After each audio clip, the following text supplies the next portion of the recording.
Hi, grade 12s. Today we're going to look at the last section of our cash flow statement, and I'm going to look at three different scenarios just to give you an idea of what you could be asked. So this section measures the change in cash from the beginning of the year to the end of the year. And this is the fourth section and is known as changes in cash and cash equivalents. So what is contained in this section? Well, we have the cash balance at the beginning of the year. See, there we go, beginning of the year. We also have the cash balance at the end of the year, and I'm sure you can think that the third thing is the difference between the amount of money at the beginning of the year and the amount of money at the end of the year. So what does it look like, and where are we going to find the information? I'm going to go to the balance sheet.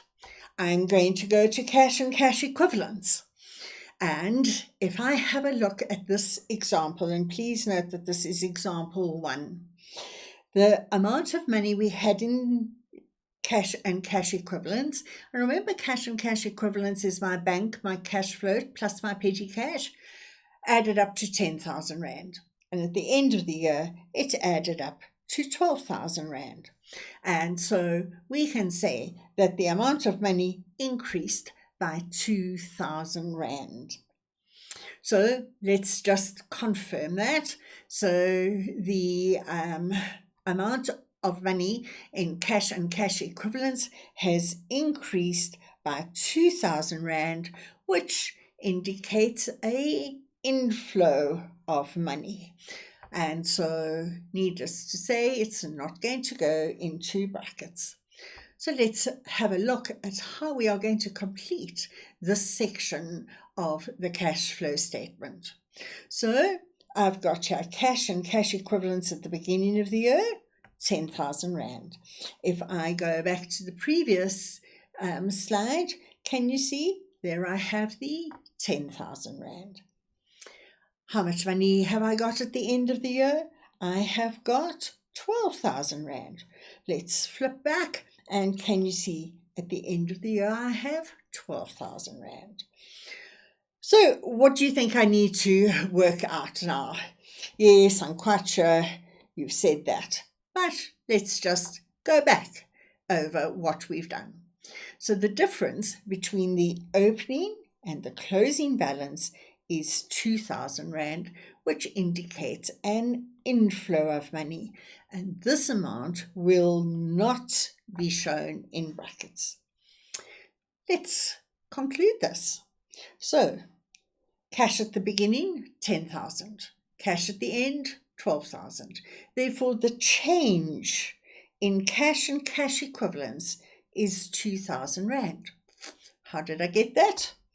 12,000 minus 10,000 means I have 2,000 Rand more at the end of the year than I had at the beginning of the year. Right, let us now look at example 2. So this is a completely different example. It's going to show us something else. Again, I'm in my balance sheet. There you can see that. And again, I go to cash and cash equivalents, and I see that at the end of the year, I've got 11,000 Rand. But at the beginning of the year, I had 14,000 Rand. So, conclusion, have you got more money or less money at the end of the year? Obviously, we have less, and so if we say 14,000 minus 11,000, there is a difference of 3,000 Rand. Let's just confirm that. So our cash and cash equivalents has decreased by 3,000 Rand, which indicates that there must have been an outflow of money, and so the amount is going to be shown in brackets. Let's have a look and see what we're doing here. Again, we're going to take it step by step, and we start with cash and cash equivalents at the beginning of the year, 14,000. Cash and cash equivalents at the end of the year, 11,000 Rand. I'm asking you, what is that? Remember, I've said it over and over, you're not going to be asked to do that. You have to know to do it automatically.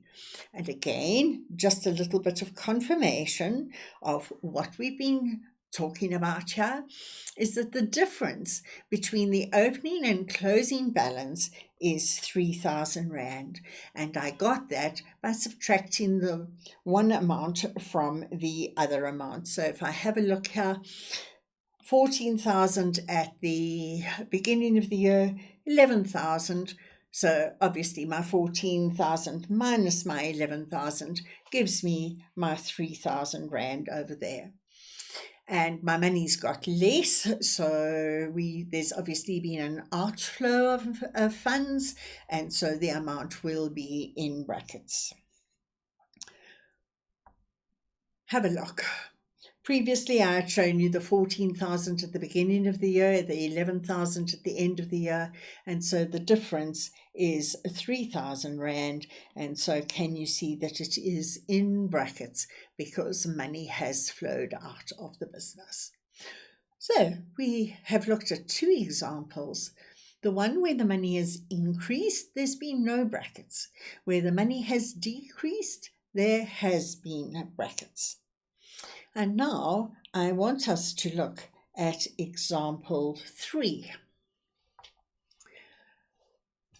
It's going to be a little bit more complicated this time round.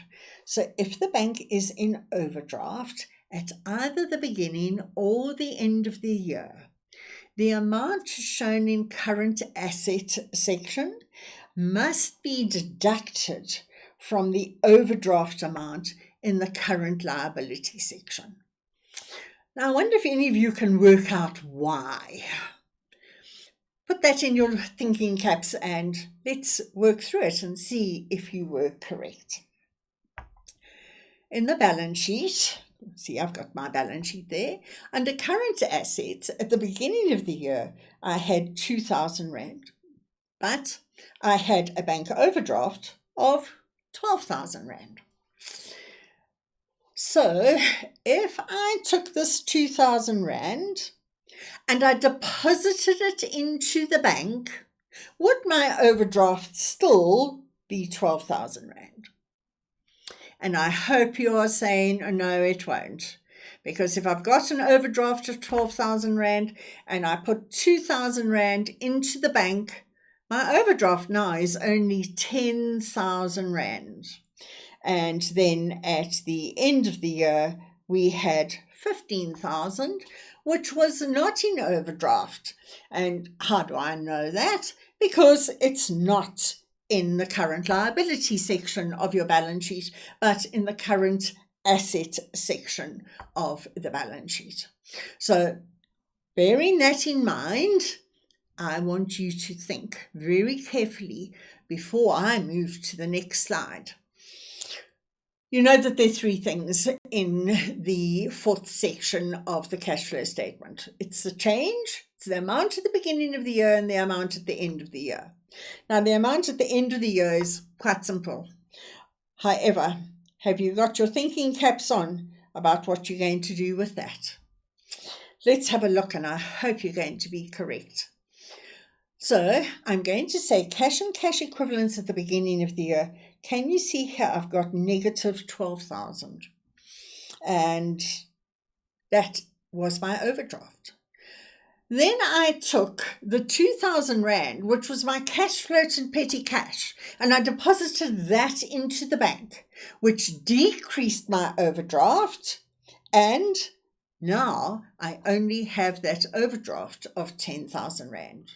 It's in brackets because it's an overdraft. So in other words, we're using the bank's money by arrangement. Remember, we can't just say I'm going into overdraft. We actually have to go into the bank and make an arrangement to have the facility of a bank overdraft. And then cash and cash equivalents at the end of the year was 15,000. Remember, it was in current assets. Therefore, we have the money, and so there are no brackets. Right, would you like me to just go over this again? And this is my frequently asked question. So if I have an overdraft at the beginning of the year of 12,000 Rand, I have 2,000 Rands worth of cash float and petty cash. If I take that 2,000 Rand and deposit it into the bank account, my bank overdraft decreases from 12,000 Rand to 10,000 Rand. Let's have a look and see what is happening here. So here I have my amount at the beginning of the year and I have my amount at the end of the year.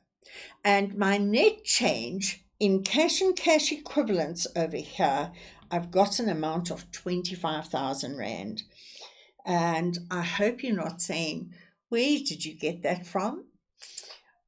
Well, let's have a look. And if I had an overdraft of 10,000 Rand at the beginning of the year, and I deposited 10,000 Rand or 10,001 Rand, I would move my account from an overdraft or an unfavorable bank balance into a favorable bank balance.